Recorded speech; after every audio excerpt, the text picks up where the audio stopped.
Je peux dire qu'il y avait déjà quelques réflexes, n'est-ce pas, peut-être du futur entrepreneur. Étant déjà au lycée, lorsque j'avais ma bourse, j'avais pour habitude de me rendre à Sampa, de payer que ce soit quelques petits habits, quelques petites chaussures que je vendais à mes amis et qui me permettaient déjà de rentabiliser et de gagner plus. Tout jeune, mais j'ai appris ce qu'on appelle le professionnalisme. Je pense que si je n'avais pas démissionné, j'aurais beaucoup plus compromis ma carrière.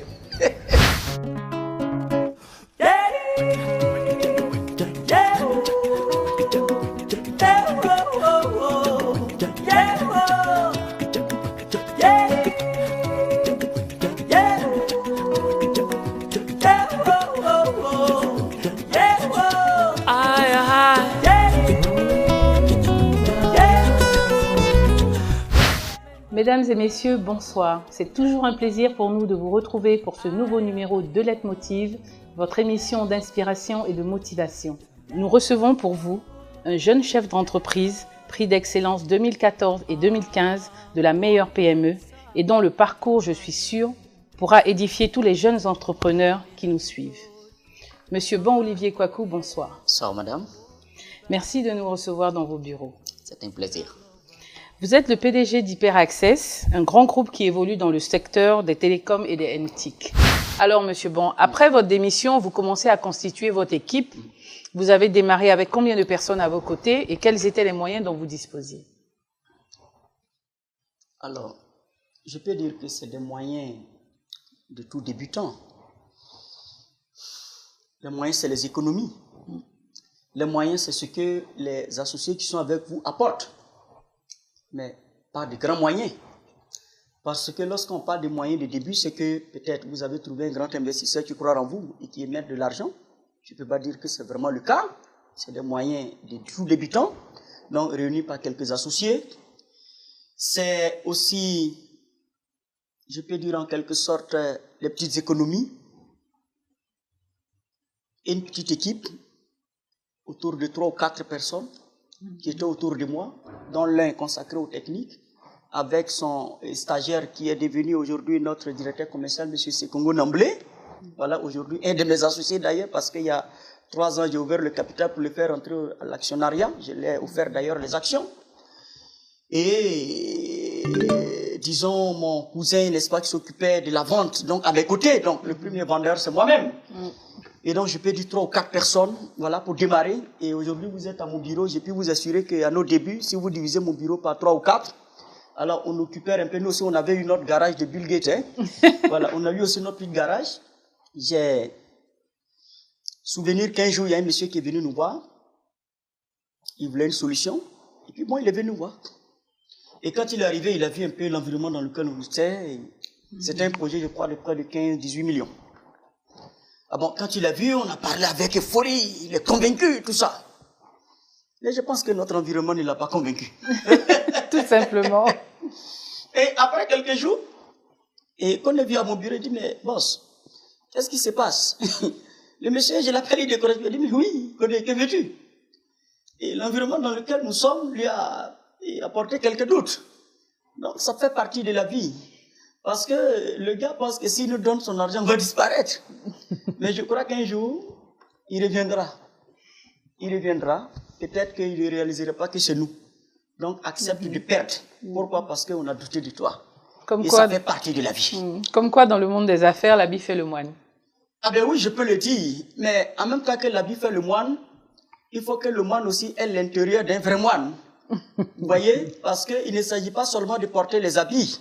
Ce qui est exceptionnel dans le monde des affaires où l'habit peut faire le moine, c'est que peut-être que vous pouvez faire le moine pour une journée, mais peut-être pas pour longtemps. Si vous trompez vos clients et que vous n'avez pas la capacité de ce que vous promotez sur le marché, vous allez disparaître. Oui. Et je pense que ce ne sera pas seulement les habits qui vont se consumer, mais c'est vous-même qui risquez d'être consumé. Oui, parce que la vérité remonte toujours Absolument. À la surface. Donc, je crois autant que l'habit fasse le moine, parce qu'on appelle ça l'image.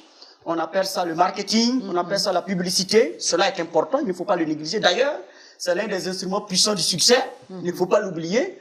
Et en même temps, je pense qu'à l'intérieur, il faut avoir du solide et du répondant. Lorsqu'on vous confiera des marchés, il faut qu'en face, vous soyez capable d'avoir la technicité, de la compétence de l'exécuter. C'est un autre défi. Alors, j'imagine qu'à cette époque, les difficultés financières ne manquaient pas. Quels ont été les moments les plus difficiles pour vous? Vous avez peut-être une anecdote? Mais oui, j'ai une anecdote, madame. Et je pense que j'en ai plusieurs, mais je ne vais pas m'éterniser sur ça. Je me souviens un jour,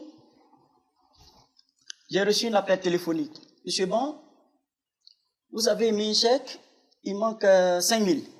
Si vous ne déposez pas les 5 000, je crois que c'est un chèque de quoi? De 40 000. Si vous ne déposez pas les 5 000, ça revient impayé. Waouh! Ça m'a quand même marqué.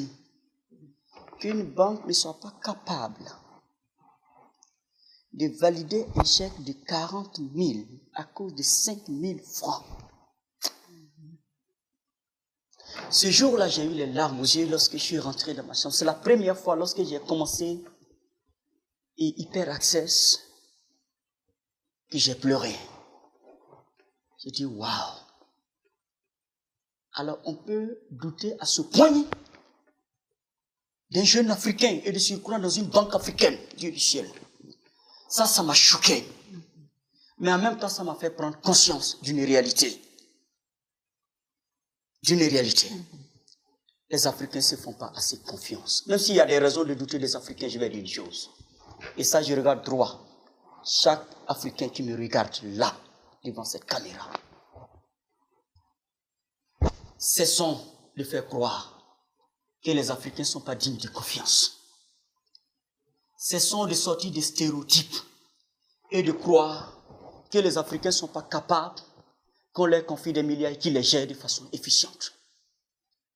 Je pense que l'Afrique a offert au monde des grands dirigeants et des grandes compétences. Houphouët-Boigny est un cas vivant. Aujourd'hui, le président actuel de la Côte d'Ivoire, qui a dirigé de hautes institutions bancaires internationales, est un cas éloquent. Nelson Mandela est le symbole même de la grandeur de l'esprit de l'Afrique. Il est temps que nous quittions les stéréotypes pour faire confiance et à prendre un minimum de risques aux côtés des jeunes Africains. J'ai été, n'est-ce pas, à un forum à Nairobi. J'ai vu ces jeunes Africains qui étaient venus pour des questions liées à l'entrepreneuriat et au financement des PME. J'ai vu sur leurs yeux la lumière et l'espoir qu'une Afrique nouvelle est en train de naître. Et aujourd'hui, cet espoir est d'autant plus vrai que l'État de Côte d'Ivoire a même institué un ministère et dénommé ministère de l'entrepreneuriat national pour valoriser en quelque sorte les initiatives privées nationales. Il est temps que nous sachions perdre un peu pour nos frères en cessant par moment de les humilier. Parce que nous avons côtoyé aussi beaucoup nos frères de l'Occident et j'apprécie beaucoup l'Occident pour cette grandeur d'esprit, souvent à prendre du risque un peu aux côtés de ceux qui viennent prendre des initiatives. Même si on perd, on dit au moins qu'on l'a accompagné quelque part. Et on minimise le risque. Mais on n'accompagne pas des jeunes qui débutent. On ne les appelle pas pour 10 000, pour 20 000. Je pense que même si une banque perd 10 000, surtout quand il y a déjà une bonne traçabilité et que la PRIPI a déjà fait des opérations et que ça tourne, on ne devrait quand même pas l'humilier pour ça. Je pense que ça vaut le coup. Et si tel doit être le cas, j'en appelle à la responsabilité de nos gouvernants, de mettre des fonds qui puissent accompagner les initiatives des jeunes pour ne pas qu'ils soient humiliés. Parce que vous pouvez voir des jeunes qui peuvent être les héritiers des Bill Gates en Afrique, mais qui vont abandonner parce que ces types d'humiliation peuvent les pousser à l'abandon. Et ça, il va falloir, comme les Ivoiriens le disent, on doit quitter dans ça. Il est temps d'accompagner les jeunes entrepreneurs. Et aujourd'hui, en tant que jeune entrepreneur, en tout cas, je me fais le porte-voix de tous ces jeunes Ivoiriens qui chaque jour, n'est-ce pas, luttent pour faire asseoir leurs idées et créer des emplois, même si c'est 2 ou 3, et permettre à des familles entières de vivre, aux côtés, bien sûr, n'est-ce pas, de l'État du Côte d'Ivoire. Et je crois que c'est la responsabilité de nos dirigeants de nous y accompagner. Ce fut des moments difficiles. Et il y a une autre, peut-être plus petite. J'étais allé un jour pour faire juste une petite opération. Alors, vous savez, lorsque vous démarrez, puis bon, et comme mon épouse me regarde, qu'elle ne s'en offusque pas, c'est pas bien grave, je ne l'avais pas encore rencontrée. Donc, elle ne sera pas frustrée pour autant. Alors, pour vous dire que lorsque vous partez dans les agences pour faire les petites opérations, à la banque, Bon, les petites, les demoiselles qui sont à l'accueil, vous savez, elles sont bien tirées quand même. Hein. On n'est pas encore mariés, peut-être qu'un jour ton épouse peut sortir de là. Et quand même, c'est monsieur Ban, vous voyez, le jeune désir d'hyperaccès, le jeune gérant, bon, elle vous respecte. Et puis bon, peut-être qu'il y a une nana qui vous plaire quelque part. Mais un jour, vous arrivez comme ça et vous voulez faire une opération et la fille vous dit, monsieur Ban, vous avez fait un chèque de 60 000. Si votre compte, non, si votre compte, il reste 30 000 et il devra avoir ce minimum, ça veut dire que vous ne pouvez même pas le retirer. Waouh! Vous êtes complètement KO là. Ah oui, bien sûr. Et vous ne sortez pas par quelle porte sortir? Déstabilisé. Parce que vous êtes déstabilisé. Vous êtes jeune. Et vous allez commencer à comprendre les réalités de la vie. Les réalités de la vie. Peut-être que j'ai dit tout ça pour dire aux banques de faire plus. Mais les réalités de la vie, c'est quoi? C'est qu'on ne vous donnera que lorsque vous êtes digne de confiance. C'est vrai que ça m'a offusqué. Ou si vous avez des garanties, à la limite. Ça m'a offusqué quelque part, frustré. Mais plus j'évoluais, plus j'apprenais de la vie, de l'entrepreneur, je me suis rendu compte que non, ce n'est pas tant que les banques refusent de donner. Mais je me suis rendu compte qu'il y a eu des expériences avant nous. Et je pense que nous subissons aussi, n'est-ce pas, cette mauvaise image, sinon, et ces mauvaises expériences que certains dévanciers dans l'entrepreneuriat ont laissées avant nous, où des banques leur ont donné des millions, voire des milliards, et ils les ont détournés à d'autres fins. Oui, mais ça, c'est dans le monde entier, c'est pas typique à l'Afrique. Absolument. Et donc, ce qui fait que les banques ont des garde-fous qui excluent tout de suite tout nouveau venu. Et je crois, et au fil du temps, je peux le dire aujourd'hui, et ça, je vais être honnête, ces mêmes banques qui ont douté de nous, pour beaucoup d'entre elles, aujourd'hui, je peux vous assurer que pas moins de 5, voire 6 banques en Côte d'Ivoire nous accompagnent aujourd'hui. Oui, parce que vous avez des acquis. Ah ben oui, il y a des acquis. Vous avez des acquis, vous avez fait vos preuves. Absolument. Ces banques-là nous accompagnent, mais après, si vous êtes vraiment crédible, les banques n'hésiteront en aucun moment à s'engager à vos côtés. Et aujourd'hui, en tout cas, je peux saluer cette action des banques à nos côtés. Parce que beaucoup de banques prennent de lourds risques à nos côtés sur de grands projets. Non, mais ça commence à changer un peu, Absolument. je pense. Avant, nous avions beaucoup plus des banques de dépôt. Tout à fait. Aujourd'hui, je pense qu'avec l'évolution des choses, Tout à fait. ça commence à changer tout Absolument. doucement. Absolument. De retour avec notre invité, Monsieur Ban-Olivier Kwaku, PDG de HyperAccess, un homme dont la volonté de réussir et la persévérance sont à tout égard des exemples pour tout jeune entrepreneur. Alors, Monsieur Ban, pendant cette période difficile, qu'est-ce qui vous poussait à croire en vous et en ce projet que vous aviez? Quel était votre leitmotiv? Ah, le mot est bien choisi, leitmotiv. Ça, et c'est pourquoi je crois votre émission est l'une des meilleures. Merci. Et donc, je salue, n'est-ce pas, la venue, n'est-ce pas, sur nos écrans. Merci beaucoup. Et je voudrais au passage, n'est-ce pas, encourager, n'est-ce pas, les dirigeants de la RTI qui ont accepté cette diffusion, n'est-ce pas, cette émission, à pouvoir continuer à la promouvoir, parce que je crois que ça nous donne un cadre énorme pour nous adresser, n'est-ce pas, à nos jeunes frères, n'est-ce pas, qui veulent marcher dans nos traces. Leitmotiv. Comme je l'ai dit, le mot, il est tout trouvé. Je crois, on s'engage par un leitmotiv. On s'engage par une vision. Et cette vision, généralement, elle est plus forte que n'importe quel feu extérieur.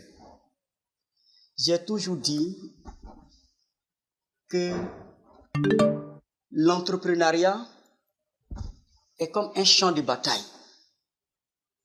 Sur un champ de bataille sont engagés des soldats, lesquels soldats doivent honorer ce qu'on appelle un drapeau, un pays et protéger des citoyens et des institutions.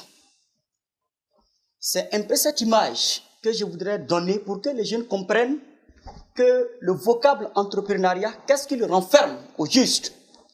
Parce que si on ne comprend pas ce que entrepreneuriat veut dire, entreprendre. Vous entrez et vous devez prendre. Non, c'est important à signifier, à comprendre. Mais on entre où pour prendre quoi? On entre où pour prendre quoi? Et à quel prix? Et pour quelle raison? Moi, j'étais déjà convaincu, comme je l'ai dit au début, que de par ma modeste vie, je pouvais, n'est-ce pas, répondre à cette idée-là, celle d'accompagner les entreprises dans le domaine des TIC, n'est-ce pas, les technologies, et les aider à réaliser les bons investissements et à économiser. C'est important. Parce que je me dis que les économies qu'ils font vont leur permettre aussi de créer de nouveaux emplois chez eux. Non seulement moi j'en crée, mais si je leur permets de faire des économies, ils en créent. Donc, de par mon entremise, vous voyez, d'autres emplois sont créés de façon indirecte. J'en étais convaincu. Pour moi, même si l'idée de départ venait à échouer comme telle, il fallait poursuivre toujours dans la marge de l'entrepreneuriat, tout en adaptant les idées. Parce que ce qui est exceptionnel dans l'entrepreneuriat, c'est que, en réalité, c'est une boîte à idées. Dès qu'on s'engage dans l'entrepreneuriat, c'est qu'on est devenu un dépôt d'idées. Et on saisit des opportunités qu'on arrive à transformer, n'est-ce pas, en solutions, en services, en produits. Pour les mettre en pratique. Absolument, de façon réelle. Et donc, je me dis, mon histoire de village, vous savez, je reviens là-dessus, c'est important. Mon histoire de village est quoi? Lorsque vous partez au champ et que vous faites les buts, et comme je suis d'une zone où on produit beaucoup l'igname, donc de Bondoukou, tout le monde connaît l'igname de Bondoukou. D'ailleurs, me réclame beaucoup l'igname de Bondoukou. Et donc, je salue d'ailleurs, en tout cas, je rends hommage à mes parents de Bondoukou au passage. Hein, n'est-ce pas, donc, disons, toute la Côte d'Ivoire dans son ensemble qui aime bien, n'est-ce pas, l'igname de Bondoukou. Tout à fait. Alors, il arrive par moment que, c'est vrai, le paysan, il a sémé, mais il n'a pas plu. Et sa récolte n'a pas été bonne. Mais ce qui est curieux, c'est qu'il n'en meurt pas tout de même. Il continue à vivre. Soit c'est des cueillettes, soit c'est d'autres types de nourriture, soit c'est le manioc, soit c'est la banane. Mais quoi qu'il en soit, la nourriture principale peut connaître des difficultés, parce qu'il n'a pas plu, parce qu'il y a la sécheresse. Mais quand même, cela ne l'empêche pas, la saison prochaine, de continuer à toujours s'aimer l'igname. Et donc, cette formation d'enfance où j'ai vu mes parents, mes grands-parents, n'est-ce pas, répéter toujours, n'est-ce pas, revenir à la charge, chaque année se battre pour perpétuer, n'est-ce pas, la production de l'igname et donc, n'est-ce pas, cette culture culinaire chez nous, voyez, cette denrée chez nous, ça m'a donné aussi notre position, une façon de comprendre la vie. Il y a ce qu'on appelle, dans l'entrepreneuriat, le principe de la persévérance. Tout à fait. Généralement, ceux qui entreprennent sont pressés d'obtenir des résultats. L'entrepreneuriat, avant d'entrer dans ce qu'on appelle le monde capitalistique, capitaliste, si je peux le dire ainsi, dans le capitalisme pur, où il faut capitaliser tout de suite, c'est-à-dire avoir des retombées immédiates. Avant d'en arriver là, lorsque vous devez vous engager dans la voie de l'entrepreneuriat, vous devez développer la vertu de la persévérance, de la patience, de l'endurance, et c'est ce que j'appelle de l'acharnement. Il faut être quelqu'un qui insiste. Il faut être quelqu'un qui revient à la charge. Et j'ai fait aussi un constat. Je suis à Caen. En bon à Caen, dans mon éducation, on m'a toujours dit, on ne demande pas les choses aux grandes personnes. Donc, cette culture aussi, quelque part, à faire en sorte, et c'est bien. Et un enfant qui demande quelque part, c'est une sorte de mauvaise éducation. Mais, écoutez, quelque part, il est écrit, demandez, vous recevrez. Je me rends compte qu'aussi que dans l'entrepreneuriat, c'est une question de demander avec insistance. Tout à fait. Même si aujourd'hui le prospect ne vous a pas pris au téléphone, bon, 2 jours après, peut-être que c'est parce que l'interlocuteur que vous avez appelé dans l'entreprise là, parce que vous aurez insisté. Peut-être qu'il a mal dormi hier. Et si sa femme l'a puni, pourquoi voulez-vous qu'il vous dise bonjour? Ou bien s'il vient par exemple d'avoir quelques couacs avec sa hiérarchie, il n'est pas dans les dispositions de te dire bonjour. Ou alors peut-être que ce que tu es en train de lui dire au téléphone, la solution que tu lui vends, il y a une autre entreprise là-bas qui satisfait tellement ses besoins qu'il ne veut même plus en entendre parler d'une autre. Donc, dans le cas tu dis non, je viens vers vous vendre cette technologie, non, monsieur, nous, on n'en a pas besoin. Pourquoi? Parce qu'il ferme la porte même à toute autre concurrence, parce que ton concurrent qui est là-bas lui plaît tellement qu'il ne veut même pas ouvrir du tout la porte à la concurrence. Mais, sait-on jamais? Le concurrent qui est là aujourd'hui peut le décevoir demain. Tout à fait. C'est comme plusieurs personnes qui draguent une fille. J'aime prendre l'image des femmes, puisque j'ai grandi dans le milieu hein, et avec ma grand-mère et beaucoup de mes tantes. Vous savez, une fille, plusieurs hommes peuvent la draguer. Mais comment se fait-il que son cœur bascule, hein, n'est-ce pas, pour un? Il y a eu un signe distinctif quelque part. Il a juste su être différent. Il a su toucher quelque chose. Et je crois l'entrepreneuriat et le monde des affaires, c'est pareil. Il faut créer la différence. Un entrepreneur est un grand dragueur, mais il drague par ses qualités et par ses qualités distinctives. Je crois que c'est ce que nous avons su développer pour continuer à nous battre jusqu'à ce que adviennent les premiers marchés. Et que la persévérance paye. Absolument. Alors, quelque temps après, votre persévérance va payer puisque vous obtiendrez votre premier marché avec une des plus grandes entreprises du pays. Oui. Mais pour autant, rien n'est gagné d'avance. Puisque vous n'aviez pas de fonds pour démarrer le contrat, racontez-nous cet épisode de votre vie. Oh là là. Un jour, j'étais en train de réfléchir et j'ai dit à mon épouse, à un de mes collaborateurs, je lui ai dit, mais j'ai voulu écrire un livre sur ce que j'appelle un peu la malédiction du bon de commande pour tout débutant. C'est ce que j'ai voulu titrer en fait. Pourquoi? C'est vrai, ça a l'air de choquer. Nous avons tous connu ça. Mais a priori, lorsque vous obtenez un bon de commande, généralement, dans le jargon des commerciaux et surtout des vendeurs, on dit on devrait péter le champagne. Mais attention, champagne. Oui, mais attention, peut-être que cet argent pour péter le champagne, il faudrait l'économiser rapidement, cher ami. Contribuer. Parce que là va commencer un autre défi. Vous avez le bon de commande, mais vous êtes à vos débuts et la plupart des grandes entreprises ont leur mode de fonctionnement. Et les modes de fonctionnement intègrent ce qu'on appelle les conditions de paiement d'un marché. Et généralement, ces conditions imposent de ce qu'on appelle un peu, elles sont un peu rigides.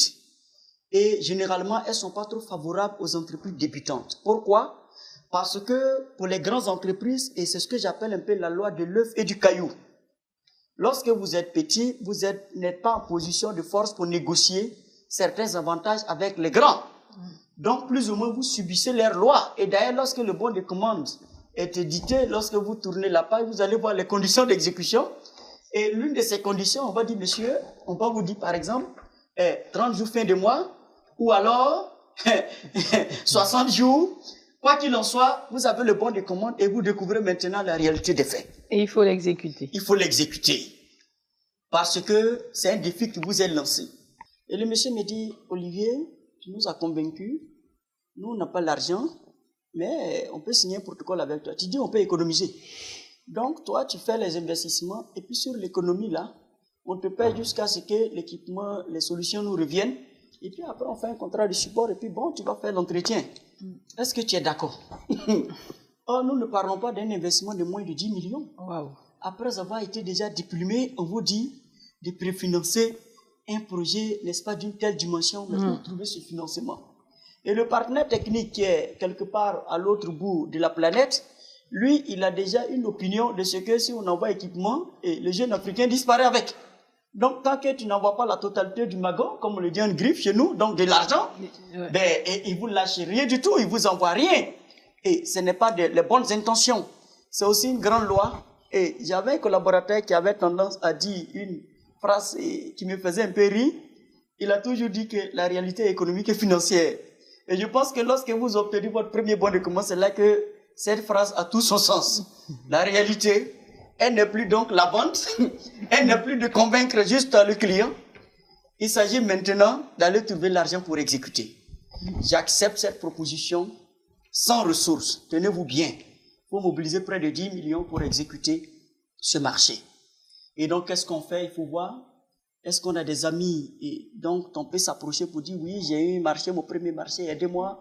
Et puis, ben, au bout de quelques temps, quand les gens vont commencer à payer, je vais vous rembourser. Bon, ces amis-là aussi, certains ne croient pas trop, parce que c'est des risques, venez de débuter, c'est trop compliqué. Mais on a pu, avec mes associés, mes collaborateurs du début, mobiliser la somme. Et la somme. Faire venir cet équipement, et on a fait cette installation.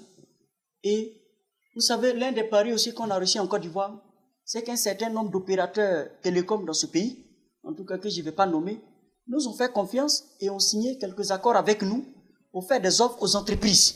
Vous voyez, pour nous accompagner. C'est pourquoi je dis, quand tu as ton idée, non seulement tu fais l'étude, mais il faut savoir mettre un écosystème de partenariat stratégique. C'est important parce que vous ne savez pas tout faire. Il y a certaines personnes qui savent intervenir sur un certain nombre de composantes que vous devez avoir à vos côtés. Donc, il faut mener toutes ces démarches pour vous assurer que, en tout cas, vous opérez dans un environnement sain. Malheureusement, Monsieur Ban, Olivier, le temps qui nous est imparti touche à sa fin. Nous donnons rendez-vous à nos téléspectateurs la semaine prochaine pour la suite et fin de notre émission qu'il vous est consacrée. Que Dieu nous garde. La semaine prochaine dans Leitmotiv. Depuis que j'ai eu mon idée, j'étais déjà convaincu de sa viabilité et de sa fiabilité. Après, c'est une question de résultats tangibles. Oui, après, il faut convaincre. Moi, je dis toujours que la crédibilité d'un message, c'est d'abord la crédibilité du messager. Vous pouvez avoir le plus grand message de la terre. Mais si vous-même, vous n'êtes pas crédible, personne ne vous suivra.